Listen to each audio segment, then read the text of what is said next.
Who do you play in this movie? I play a man named Mark Hogancamp who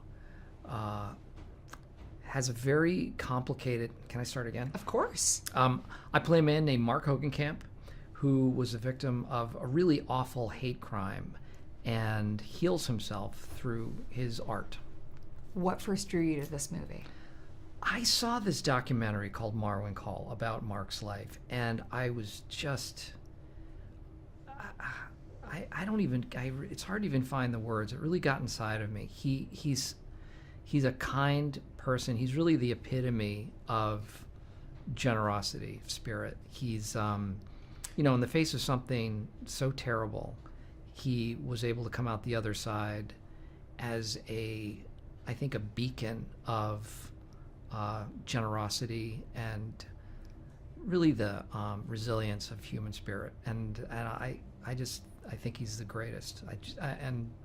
And we've become friends. So to me, that's probably the best part of this whole process, is that I consider him one of my friends, and I think he does the same.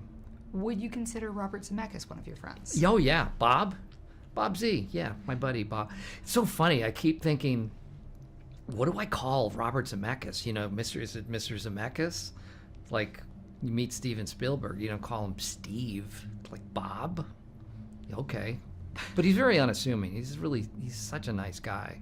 He walks on a set and he makes everybody feel comfortable. He doesn't carry baggage of being Bob Zemeckis. He's just, he's the guy in the trenches with everybody else trying to make something good. What do you hope audiences take away from this movie? I hope they take away the fact that there's a beautiful spirit to the character of Mark Hogancamp. He's a person completely lacking in cynicism, and I think he displays a very positive outlook on life, even in the face of something so horrible. And it's just a nice takeaway this day and age. Can you talk about working with the women of Marwen? Well, from Mark's perspective, women are the real Mark. Women are the most important aspect of the real Mark's life. The person who found him when he was left for dead was a woman. The people who nursed him back to health, the people who continue to take care of him, the people he trusts most in the world are all women. And there's a line towards the end of the movie where my character says, "Women are the saviors of the world."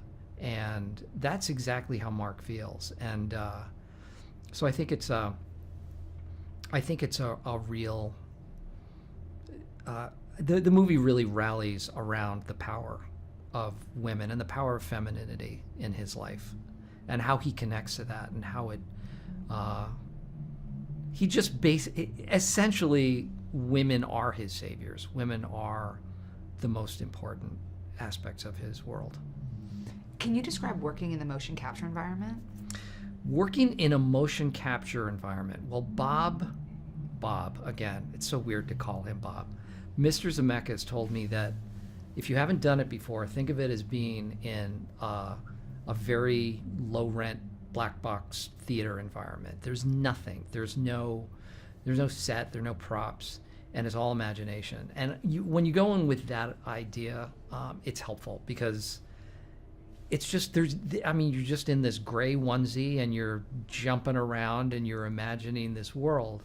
But it's helpful with a director like him, because he's able to explain everything that's around you and paint this picture of all the things that you should be seeing. So he has such a vivid imagination that I think it's helpful for the actors.